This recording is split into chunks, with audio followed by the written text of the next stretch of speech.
Bonjour à tous, c'est Benoît. Aujourd'hui je vous emmène sur les sentiers du littoral à Roquebrune-Cap-Martin. Suivez-moi, c'est parti.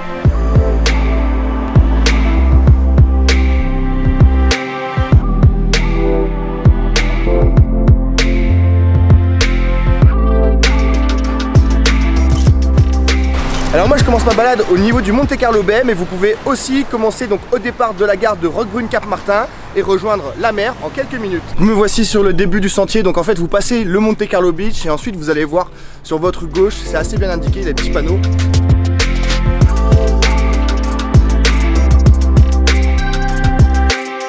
Premier point de passage important ou premier repère pour vous assurer que vous êtes bien sur la bonne route, c'est le restaurant La Différence que vous voyez juste derrière moi.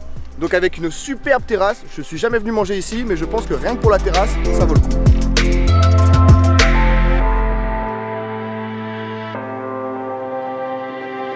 Je suis actuellement sur la passerelle de la tranchée et vous voyez donc sur ma droite qu'il y a une petite crique, pas très grande, pas mal de pierres, mais il y a un petit accès et franchement c'est assez tranquille, je trouve ça vraiment super mignon.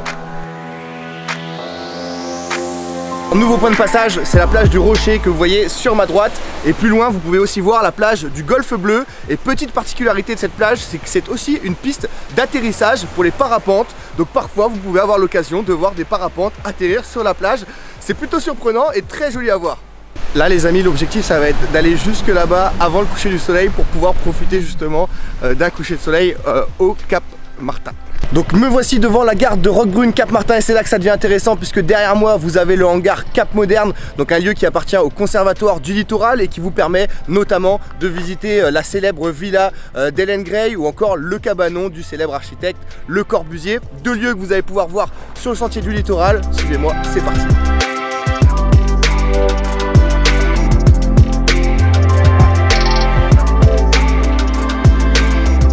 Alors normalement vous ne la voyez pas, mais juste derrière moi il y a la villa d'Hélène Gray. Elle est plus visible depuis la plage ou alors tout simplement en la visitant.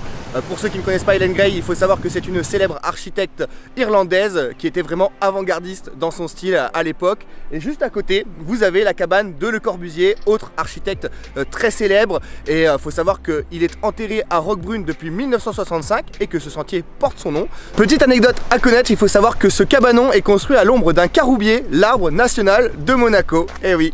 Moi je me dépêche parce que j'ai encore un petit peu de route avant d'arriver au bout de ma randonnée et surtout j'aimerais bien profiter du coucher de soleil là-bas, donc on perd pas de temps, c'est parti.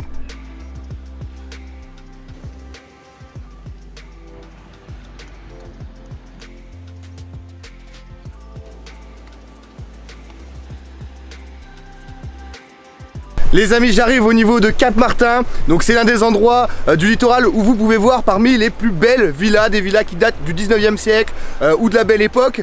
Et il y a notamment une villa qui est particulièrement connue, c'est la villa Cyrnos, qui a été la demeure de l'impératrice Eugénie, qui était l'épouse de Napoléon III. Malheureusement j'ai fait un peu trop d'images sur la route, donc je crois pas que je vais pouvoir profiter du coucher de soleil sur la pointe de Cap-Martin. Néanmoins j'espère que je vous aurai donné envie de venir sur ce sentier du littoral à Roquebrune-Cap-Martin.